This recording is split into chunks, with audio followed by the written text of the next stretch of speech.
If needed, I can counsel both of them and solve this issue.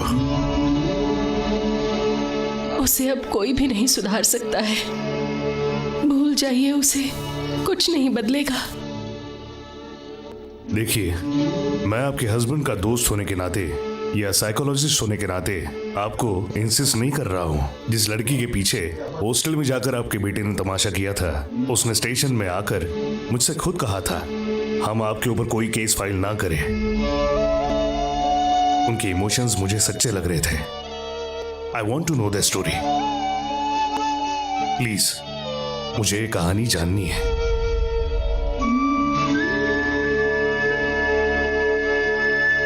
समझ नहीं आ रहा मैं कहां से शुरू करूं और आपको क्या बताऊं।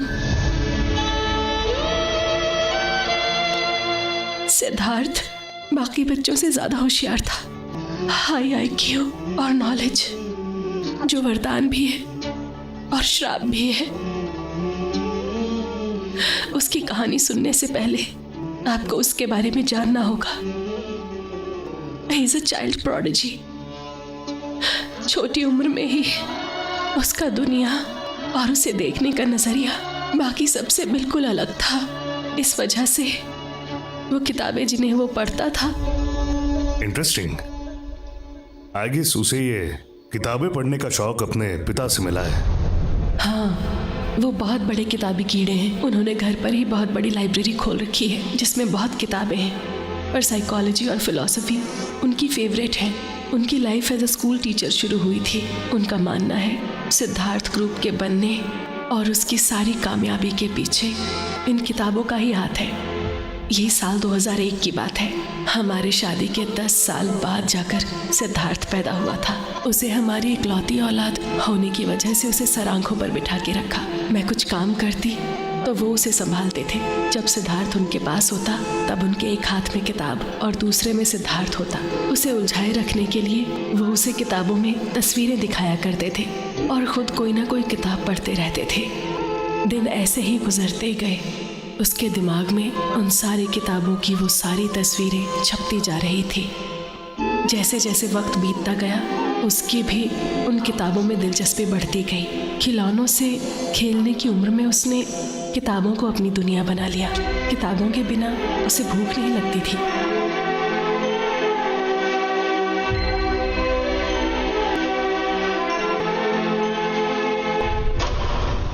वक्त ऐसे ही बीतता चला गया। सिद्धार्थ 7 साल का हो गया था। किसी को बताए बिना सिद्धार्थ पहली बार लाइब्रेरी में गया था।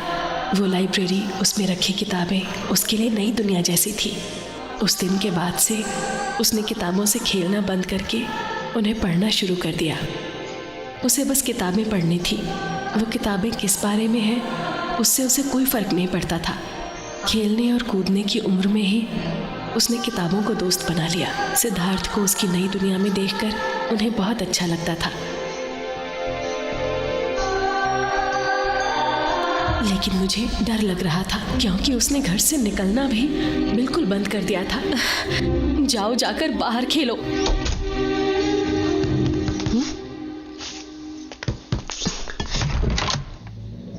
हे सिद्धू,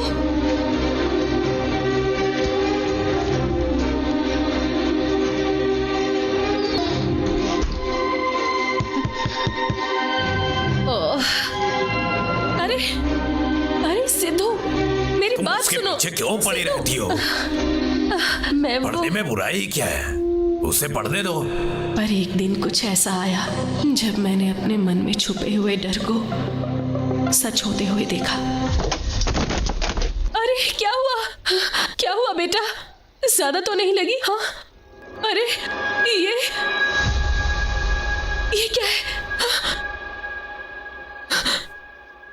सिद्धू, ये सब क्या है? इतनी चोट लगने के बाद भी दर्द नहीं हो रहा तुम्हें? दर्द तो हो रहा है, पर मेरे रोने से दर्द कम थोड़ी ना हो जाएगा। तुम जाकर कॉटन और आयोडेक्स लेके आओ। अरे उस दिन उसकी बातें सुनकर मैं हैरान रह गई। ये सब अपनी आंखों से देखकर मैं समझ गई थी कि उसकी सोच बदल रही है। उस दिन से मेरे मन का डर और बढ़ने लगा। लेकिन उसने किताबों को पढ़ना बंद नहीं किया। किताबें पढ़ पढ़ कर उसने सारी लाइब्रेरी साफ कर दी थी। उसने बहुत कम उम्र में ही वर्ल्ड फिलॉसफी, साइकोलॉजी सब समझ लिया था। तब वो 7th क्लास में था। उस दिन जो हुआ, सिद्धू, दादाजी।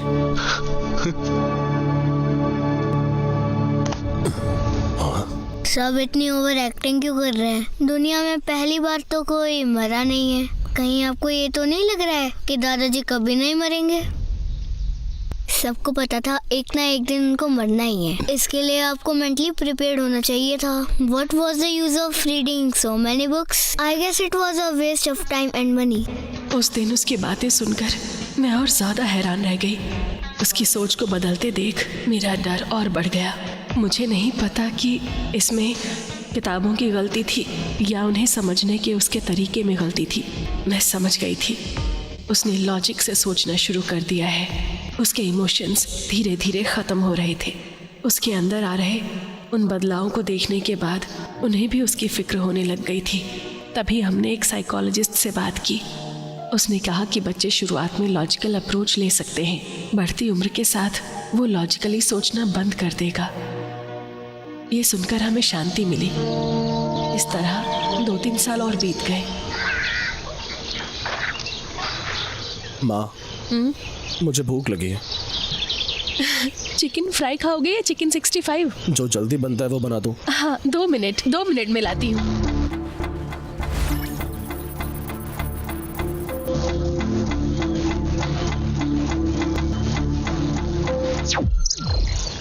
माँ, 2 मिनट हो गए। बस हो गया बेटा, अभी ला रही हूँ, बस 2 मिनट। ठीक है।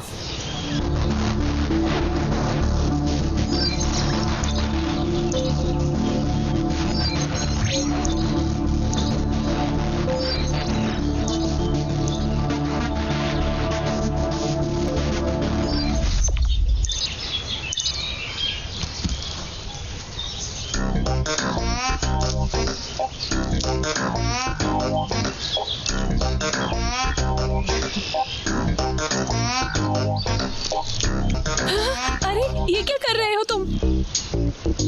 भूख लग रही है माँ। हाँ तो पत्तियां क्यों चबा रहे हो? कहा था ना 2 मिनट में लेकर आ रही हूँ खाना। क्या माँ, भूख लगने पर हमें बस अपना पेट भरना होता है, तो चिकन और पत्तियों के बीच का फर्क कहाँ पता है?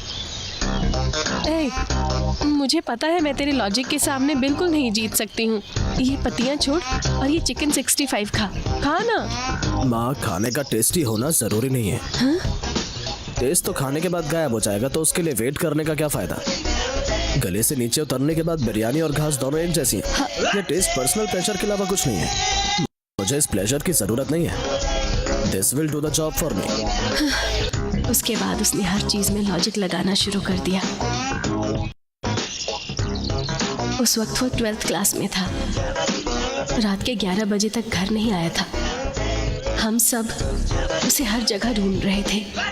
हे, रुक। अरे ओए। अरे यहाँ क्यों सो रहा है भाई? नींद आ रही थी।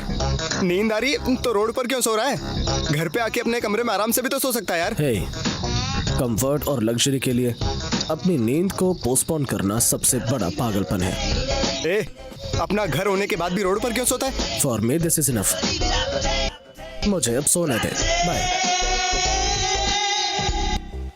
ए अरे अंकल,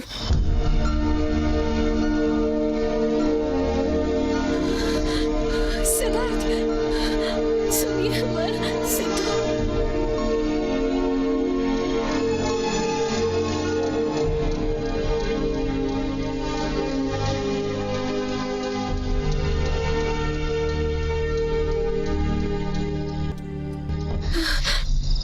सिद्धार्थ,